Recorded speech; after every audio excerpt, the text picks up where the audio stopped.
I started breakdancing classes back in high school, and I actually popped a button off my prom tuxedo while spinning on the floor.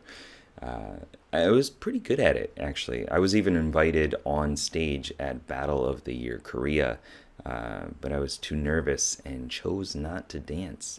And it's something that I regret up until this day. Anyway, along my journey to learning, I used to get very frustrated when I couldn't perform a move properly. Like I'd repeat it over and over, just grounding in the same bad habits again and again and the same bad routines.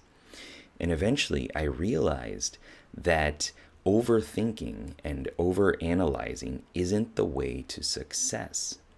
Sometimes it's better to take a step back and allow your unconscious mind to figure it all out for you. Now, I don't breakdance anymore, but I constantly think back to the fun that I had when I got that feeling that it all finally makes sense. In retrospect, it felt very natural. Have a good day.